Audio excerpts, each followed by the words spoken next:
عن ابی طلحة رضی اللہ عنہ ان رسول اللہ صلی اللہ علیہ وسلم جاء ذات یوم والبشر فی وجہہ فقال انه جاءنی جبرائیل فقال ان ربک یقول اما یرضیک یا محمد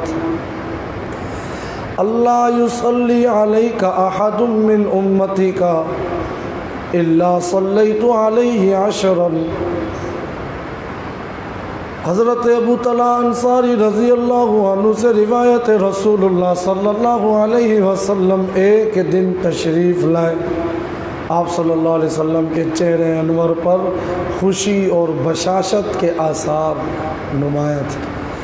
اس کا سبب بیان کرتے ہیں، آپ صلی اللہ علیہ وسلم نے فرمایا آج جبرائیل امین آئے اور انہوں نے بتایا تمہارا رب فرماتا ہے اے محمد صلی اللہ علیہ وسلم کیا یہ بات تمہیں راضی اور خوش نہیں کر دے گی کہ تمہارا جو امتی تم پر صلات بھیجے میں اس پر 10 صلواتیں بھیجوں گا۔ وَلَا يُسَلِّمُ عَلَيْكَ أَحَدٌ مِّنْ أُمَّتِكَ إِلَّا سَلَّمْتُ عَلَيْهِ عَشْرًا، رواہ النسائی۔ اور فرمایا جو تم پر سلام بھیجے میں اس پر 10 سلام بھیجوں۔ اللہ، قرآن کریم میں ارشاد فرمایا گیا، یہاں ایک لفظ آیا ہے وہ آپ نے ذہن میں رکھنا ہے، اما یرضیک یا محمد، کیا آپ کو یہ بات خوش نہیں اور راضی نہیں کر دے گی؟ قرآن میں ایک آیت ہے بڑی زبردست حضور صلی اللہ علیہ وسلم کی شان کے متعلق، وَلَسَوْفَ يُعْطِيكَ رَبُّكَ فَتَرْضَىٰ۔ اللہ، آپ کا رب آپ کو اتنا عطا فرمائے گا میرے پیغمبر صلی اللہ علیہ وسلم کہ آپ راضی ہو جائیں گے۔ اب اس کا ظہور تو آخرت میں ہوگا، پورا ظہور آخرت میں ہوگا، لیکن یہ بھی ایک ترتیب سلسلہ اللہ نے دنیا میں قائم فرمایا۔ اللہ نے آپ صلی اللہ علیہ وسلم کا اتنا اکرام فرمایا، محبوبیت کبریٰ کا وہ مقام عالی آپ کو عطا فرمایا کہ جو بندہ آپ صلی اللہ علیہ وسلم کی محبت، آپ کے احترام میں آپ پر صلاۃ و سلام بھیجے تو اللہ نے اس پر 10 صلواتیں بھیجنے کا دستور اپنے لیے مقرر فرما دی۔ کتنی سعادت کی بات ہے، اللہ اکبر، اللہ نصیب فرمائے۔ محدثین لکھتے ہیں ان حدیث سے نبی کریم صلی اللہ علیہ وسلم کے مقام محبوبیت کو کچھ سمجھا سا سکتا ہے۔ اب جو بندہ جناب حضور صلی اللہ علیہ وسلم پر درود بھیجے، ایک مثال سے یہاں پہ بڑی خوبصورت بات لکھی محدثین علماء نے، آپ کو معلوم ہو جائے کہ آپ کا فلانا وہ بندہ، کوئی فلاں بندہ آپ کے لیے، آپ کے گھر والوں کے لیے، آپ کے متعلقین سب کے لیے اچھی اچھی دعائیں کرتا رہتا ہے اور آپ کے لیے اتنا مانگتا ہے جتنا اپنے لیے نہیں مانگتا ہے، اللہ سے اتنا مانگتا ہے، اور اس کا یہ محبوب مشغلہ ہے، وہ یہی لگا رہتا ہے۔ جب وہ بندہ آپ سے کبھی ملے گا تو آپ کے دل میں اس کا مقام ہوگا نہیں ہوگا؟ بہت مقام ہوگا۔ یہ ایک مثال ہے، وگرنہ کہاں ہمارا صلات بھیجنا، اللہ کا جو بندہ ایمان و اخلاص کے ساتھ رسول اللہ صلی اللہ علیہ وسلم پر کثرت و سلام سے درود بھیجے تو آپ پر اس کی کیا نظر عنایت ہوگی جب قیامت والے دن انشاءاللہ زیارت نصیب ہوگی، اللہ کا بھی دیدار ہوگا، اللہ ہمیں یہ سب نعمتیں عطا فرمائے، ان کے ہاتھوں سے حوض کوثر کا جام نصیب ہوگا۔ تو جس بندے نے زیادہ بھیجا ہوگا، زیادہ دعائیں کی ہوں گی رحمت کی، صلات، تو آپ صلی اللہ علیہ وسلم کا اس کے ساتھ مقام خاص ہوگا نہیں ہوگا؟ اس کے لیے آپ صلی اللہ علیہ وسلم کتنے خوش ہوں گے۔ اللہ کریم ہم سب کو نصیب فرمائے۔ اب ایک اور بات بڑی زبردست انہوں نے لکھی ہے کہ درود و سلام کی کئی حکمتیں ہیں، اس میں سے ایک خاص اور بڑی حکمت یہ ہے کہ اس سے شرک کی جڑ کٹ جاتی ہے۔ یہ یہاں پہ لکھا ہے شرک کی جڑ، اس لیے جو یہ مضمون لکھا ہے میں یہی پڑھ کے سنا دیتا ہوں۔ اللہ تعالیٰ کے بعد سب سے مقدس محترم ہستیاں کس کی ہیں؟ انبیاء کی، اور ان میں سے سب سے افضل کون ہے؟ خاتم النبیین سیدنا محمد الرسول اللہ صلی اللہ علیہ وسلم۔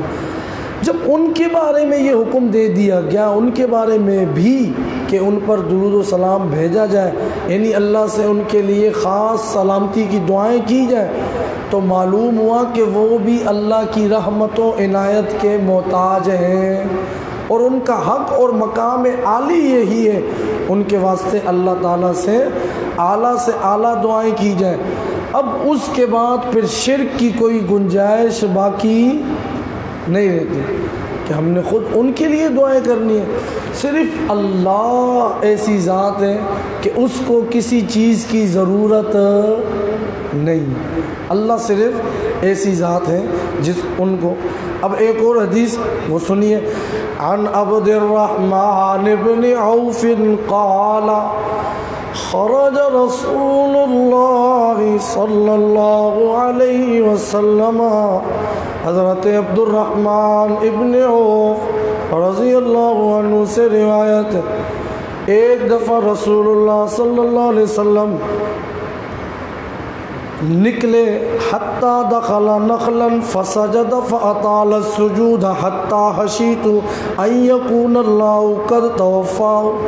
حضور اللہ صلی اللہ علیہ وسلم آبادی سے نکلے، کھجوروں کے ایک باغ میں پہنچے، سجدے میں گر گئے، بہت دیر تک سجدہ کرتے رہے سجدے میں، یہاں تک کہ حضرت عبد الرحمن ابن عوف رضی اللہ عنہ کہتے ہیں مجھے خطرہ ہوا آپ صلی اللہ علیہ وسلم وفات تو نہیں پا گئے، یہ ترجمے میں یہاں لکھا ہوا ہے۔